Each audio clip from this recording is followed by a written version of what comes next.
Assalamualaikum warahmatullahi wabarakatuh. Halo, apa kabar semuanya dimanapun Anda berada. Kali ini kita akan membahas lebih lanjut tentang perkerasan lentur.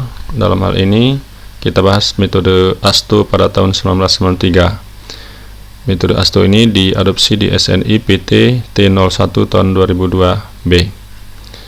Baik, adapun parameter perencanaan perkerasan lentur metode ASTO ini, itu ada beberapa parameter yang perlu kita masukkan dalam perhitungan ya. Yang pertama itu tentang analisis lalu lintas. Saya mencoba menjelaskan ini secara ringkas ya, karena materinya ini memang cukup panjang. Ketidakjelasan atau kekurang akuratan dari penjelasan saya nanti bisa dilihat kembali lah di buku-buku atau di peraturan perencanaan dari metode ASTO ini. Baik, yang pertama analisis lalu lintas perlu kita ketahui umur rencana ya. Umur rencana yang direncanakan itu umumnya berada di antara 10 sampai 20 tahun. Kemudian kita juga perlu tahu lalu lintas harian rata-rata, makanya perlu dilakukan survei terhadap volume lalu lintas.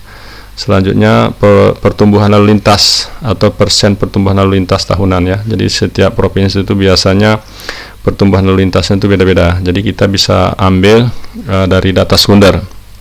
Selanjutnya untuk lalu lintas pada lajur rencana kita bisa menggunakan rumus ini ya. Jadi W18 sama dengan DD kali DL kali W18 bar. Nah, di sini ada DD faktor distribusi arah. Umumnya itu diambil 0,5 ya. Kemudian ada juga faktor distribusi lajur, itu nilainya bisa diambil dari tabel ini. Jadi untuk jumlah per lajur misalnya 2 lajur, maka untuk faktor distribusi lajurnya itu 80 sampai 100% atau nilainya adalah 0,8 sampai dengan 1 ya. Jadi dipilih aja nanti misalnya diambil 0,9 di nilai tengahnya. Kita masukkan di nilai DL. Selanjutnya kita hitung itu beban gandar standarnya. W18 bar ini itu kita ambil dari jumlah kendaraan pada setiap sumbunya dikali dengan faktor ekivalensi. Kendaraan tentu di lapangan itu ada kendaraan ringan, kendaraan berat ya. Ada yang sumbu tunggal, sumbu ganda, sumbu tandem, kemudian sumbu tridem. Ini dikalikan dengan faktor ekivalensinya untuk setiap beban sumbu. Jadi untuk mencari ekivalensi dari beban sumbu kendaraan itu dapat dipergunakan rumus ini ya. Ini ada beban sumbu tunggal, ada beban sumbu tunggal roda ganda, ini beban sumbu ganda roda ganda, beban sumbu tridem roda ganda. Nah, namun nilai faktor ekivalensi ini masih merupakan pendekatan dasar ya. Sebenarnya itu masih ada faktor ekivalensi ini sebenarnya dipengaruhi juga oleh struktural number dan dari kemampuan pelayanan akhir atau indeks permukaan akhir dari struktur perkerasan itu. Makanya nilai dari ekivalensi ini sebenarnya bisa juga dilihat di tabel lampiran pada SNI ya. Ini kita masuk kepada tabel lampirannya. Tabel lampiran dari SNI atau ASTO itu yang tahun 1993 yang diadopsi di SNI 2002. Ini nilainya adalah seperti ini. Jadi ini ada struktural number 1, 2, 3, 4, 5, dan 6. Jadi umumnya diambil di kondisi tertentu. Struktural number itu diambil di posisi 5 ya. Nah, di sini juga ada jenis kendaraannya. Ini single axle. Berarti beban roda tunggal ya, roda tunggal dengan indeks permukaan akhirnya adalah 2. Kemudian di sini juga ada tandem ya, sumbu tandem ini dengan indeks permukaan akhirnya adalah 2 juga. Selanjutnya ada juga beban sumbu triple ya, dengan indeks permukaan akhirnya adalah 2. Ini ada juga yang dengan indeks permukaan akhirnya 2,5. Jadi ini di SNI itu banyak tabelnya, jadi kita sesuaikan dengan yang kita perlukan ya. Baik, nah kita kembali lagi ke ini tadi. Nah, untuk menghitung tadi lalu lintas lajur pada lajur rencana, kita menggunakan angka ekivalen. Kemudian kita prediksi tadi sesuai dengan umur rencananya misalnya 10 tahun ya, maka untuk beban gandar standar ekuivalen untuk laju rencana selama umur rencana, katakanlah 15 tahun, itu kita gunakan rumus ini. Jadi WT sama dengan W18 kali 1 tambah G pangkat N kurang 1 per G. G ini sendiri adalah pertumbuhan dari lalu lintas tadi di dalam persen. Nah, jadi nilai WT ini adalah jumlah beban gandar standar ekivalen atau ESAL ya. Ada istilah digunakan ESAL, ekivalen single axle load. Jadi ini untuk umur rencana 15 tahun atau 10 tahun. W18 yang ini tadi adalah W18 yang kita hitung dari rumus ini yang per tahun tadi. Nah, sedangkan N ini adalah umur pelayanannya. Nah, misalnya tadi katakanlah 15 tahun. Pertumbuhan lintas tadi adalah bisa diambil dari data sekunder. Baik, selanjutnya adalah indeks permukaan. Jadi indeks permukaan ini ada dua ya, indeks permukaan akhir dan indeks permukaan awal. Nah, indeks permukaan ini penilaiannya bisa kita lihat dari sini. Jadi IP 2,5 ini permukaan jalannya masih cukup stabil dan baik. Nah, seiring dengan penurunan dari nilai indeks permukaan ini, maka tingkat kualitas dari pelayanan itu sebenarnya sudah makin menurun ya.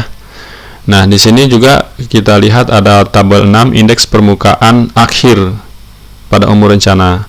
Artinya di akhir umur rencana itu diharapkan jalan itu masih bisa dilalui ya dengan kondisi yang jalannya masih lumayan bagus ya. Meskipun demikian, karena sudah sekian tahun tentu perkerasan itu akan menurun kualitasnya. Kemudian di sini ada juga indeks permukaan pada awal umur rencana. Nah, ini kalau kita lihat dari jenis lapis perkerasan, itu indeks permukaan dari awal umur rencananya beda-beda ya. Di Laston itu lebih besar IP 0-nya, itu lebih besar dari 4. Ada juga yang 3,9 sampai 3,5 tergantung dari ketidakrataan permukaannya. Nah, kemudian ada juga las butak nih, aspal dingin, kemudian ada lapisan penetrasi.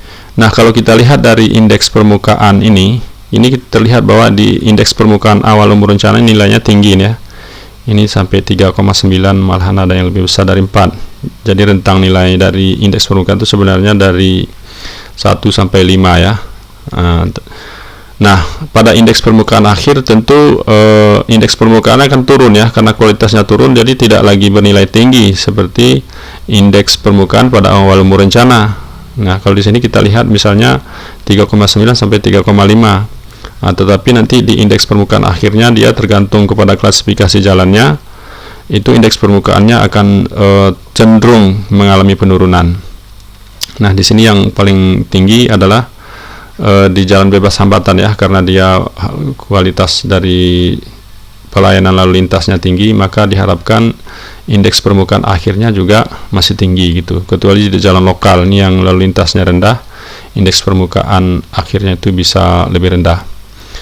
Baik, kemudian reliability atau reliabilitas ya. Reliabilitas ini adalah tingkat kemungkinan bahwa perkerasan yang dirancang akan tetap memuaskan selama masa pelayanan. Nah, jadi reliabilitas ini merupakan nilai dari tingkat kepercayaan lah katakan ya. Jadi tingkat kemungkinan itu masih memuaskan apa tidak. Jadi ini kita lihat nilai reliability ini dari klasifikasi jalan juga. Nah, jadi dari klasifikasi jalan ada jalan bebas hambatan, jalan arteri, jalan kolektor, dan jalan lokal. Kemudian rekomendasi untuk nilai reliabilitasnya ini dalam persen ya. Jadi untuk jalan perkotaan ini 85 sampai 99,9 itu jalan bebas hambatan dan seterusnya nilainya ke bawah. Nah, kalau kita lihat lebih lanjut untuk nilai reliability ini, maka berhubungan juga dengan standar normal deviasinya ya. Jadi nilai reliabilitas ini dalam rentang 50 sampai 99,9. Nah, jadi dengan standar deviasinya juga yang beragam. Jadi misalnya ada reliabilitas 90%, berarti itu standar normal deviasinya adalah min 1,282. Selanjutnya deviasi standar keseluruhan atau overall standard deviation. Itu nilainya bisa kita ambil 0,4 sampai 0,5 ya dalam rentang ini. Nah, selanjutnya modulus resilient. Modulus resiliensi ini adalah suatu ukuran kemampuan tanah atau lapis pondasi granuler dalam menahan deformasi akibat beban berulang. Jadi modulus resiliensi ini adalah sehubungan dengan daya dukung ya, daya dukung dari tanah dasar. Jadi modulus resilient ini bukan hanya tanah dasar tapi di lapisan perkerasan. Untuk tanah dasar, modulus resilient ini bisa dihitung dengan rumus ini, MR sama dengan 1500 kali CBR atau MR sama dengan 10,3 kali CBR dengan satuan PSI atau MPa. Nah, menurut Asto, persamaan ini cocok digunakan untuk tanah berbutir halus ya, dengan CBR rendaman lebih kecil dari 10%. Nah, jadi CBR-nya merupakan CBR rendaman. Nah, jadi ini hasil dari pengujian dari Bapak, cocok digunakan kalau CBR-nya itu lebih kecil dari 10%. Baik, selanjutnya indeks tebal perkerasan. Jadi hampir identik dengan metode analisa komponen. Jadi rumus dari indeks tebal perkerasan itu adalah ITP sama dengan A1 kali D1 tambah A2 kali 2 kali M2 tambah A3 kali D3 kali M3. Jadi di perbedaannya di model Asto ini ada faktor drainase ya. Nah, kalau di analisa komponen dulu tidak ada faktor drainasenya. ITP ini juga identik dengan SCN ya di structural number. Jadi ini seperti kita bersama, A1, A2, A3 ini adalah koefisien kekuatan relatif. Kalau dulu diambil nilainya dari tabel ya. Nah, kemudian D1, D2, D3 ini adalah tebal lapisan perkerasan. M-nya tadi adalah koefisien drainase. Jadi M2 koefisien drainase di lapisan pondasi dan M3 ini adalah koefisien drainase di lapisan pondasi bawah. Baik. Nah, kalau kita lihat tadi dari koefisien kekuatan relatif ini itu bisa kita lihat dari grafik ya. Nah, sebelumnya untuk lapisan aspal beton itu A1 ya. Kemudian untuk lapisan pondasi atas koefisiennya adalah A2. Jadi ini A2-nya ada beberapa buah nih. Ini A2, A2, A2. Tergantung kepada lapis pondasi atas itu dari bahan apa. Kalau ini dari bahan pondasi granuler, kemudian ini dari pondasi bersemen, kemudian lapis pondasi beraspal. Nah, selanjutnya untuk lapis pondasi bawah itu koefisiennya kekuatan relatifnya adalah A3. Itu bisa kita pakai rumus atau lihat dari grafik ya. Begitu juga dengan A2 tadi bisa dihitung dengan menggunakan rumus. Nah, sekarang kita perhatikan grafik dari koefisien kekuatan relatif dari aspal beton ya. Ini kita lihat. Nah, seperti ini. Jadi di sini ada modulus resiliennya dulu, hal yang perlu kita ketahui.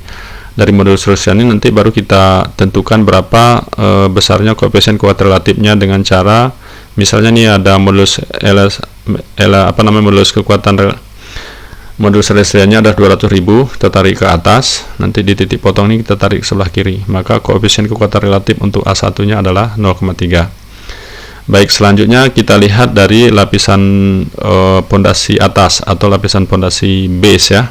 Itu koefisien kekuatan relatifnya adalah A2.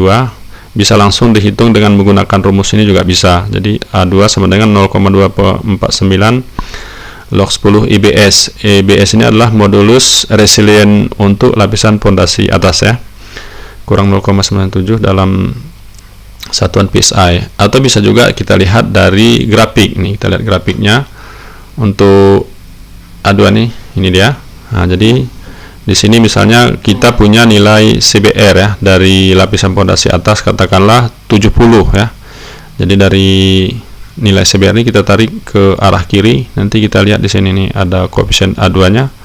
Ya, nilainya adalah antara 0,12 sampai 0,14. Baik. Nah, selanjutnya untuk lapis pondasi atas yang bersemen gitu ya, atau yang beraspal ini juga bisa kita lihat dari grafik. Grafiknya beda dengan yang granuler ya. Ini kita lihat grafiknya yang bersemen tadi seperti ini. Nah, jadi ini ada modulus resiliennya, kemudian di sini adalah koefisien kekuatan relatifnya. Jadi nanti sama seperti tadi, dari nilai modulus resilient ini kita tarik garis ke sebelah kiri, kemudian kita lihat koefisien kekuatan relatifnya di sebelah kiri ini. Baik, begitu juga dengan lapis pondasi granuler, ini bisa dihitung dengan rumus atau dengan grafik. Kalau dengan grafik ini kita lihat mana tadi yang lapis ini A3. ya hampir sama dengan koefisien kekuatan relatif A1 tadi. Ini umumnya diambil dari nilai CBR ya, untuk CBR lapisan pondasi bawah.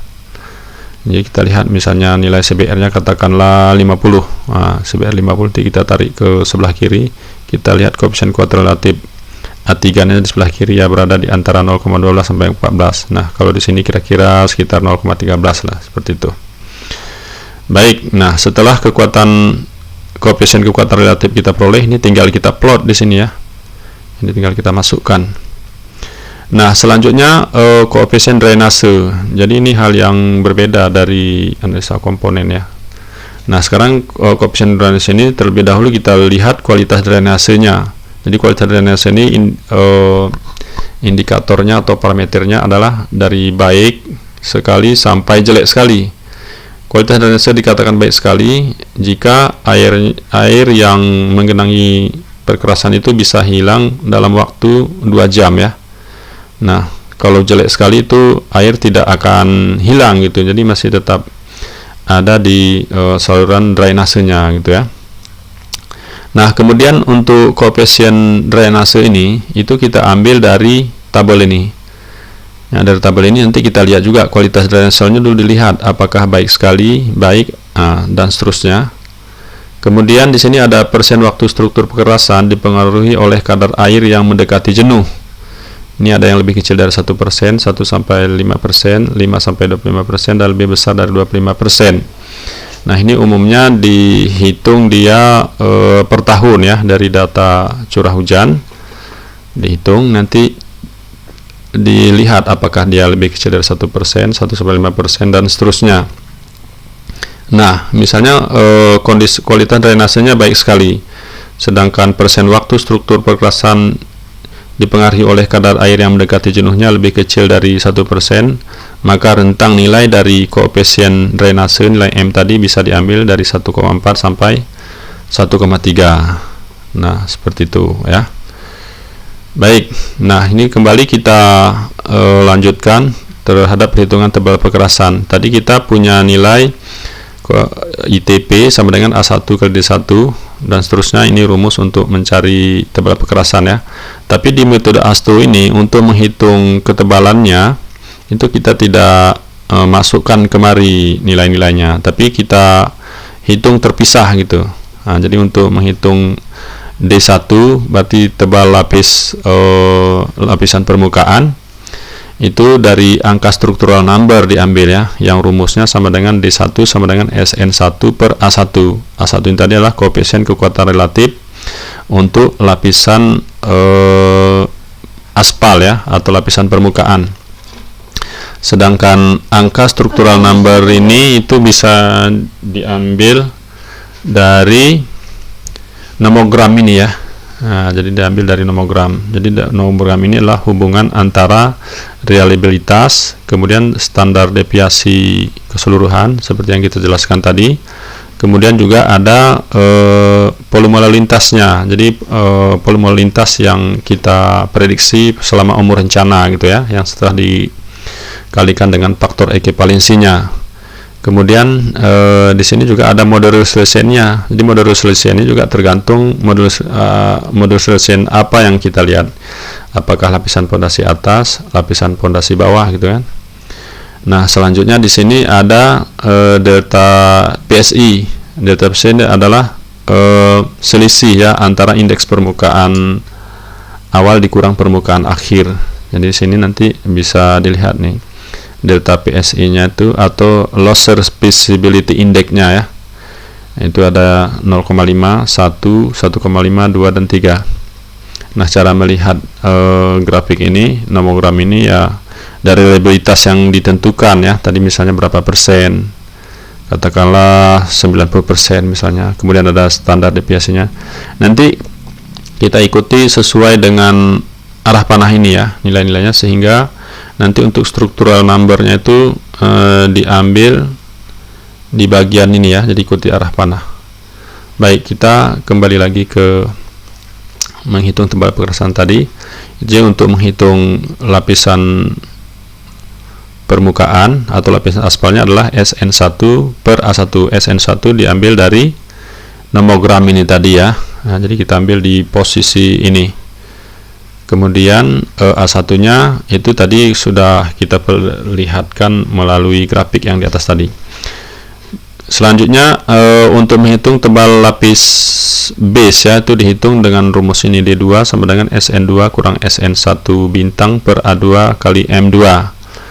SN2 ini juga kita ambil dari nomogram ya, sama ini dari nomogram ini nanti setelah kita input datanya. Kemudian SN1 bintang, SN1 bintang ini adalah nilai SN yang aktualnya ya. Jadi misalnya ini D1 sama dengan SN1 ini kan dapat tebal lapisannya misalnya 10,5 cm. Jadi kita bulatkan misalnya menjadi 11. Nah, jadi kalau D1-nya ini sama dengan 11, tentu penyesuaian ya. Kalau tadi 10,5 kita ambil nilai aktualnya 11, maka SN1 bintang itu sama dengan 11 dikali koefisien kekuatan relatifnya. Nah, itu jadi menjadi SN1 bintang.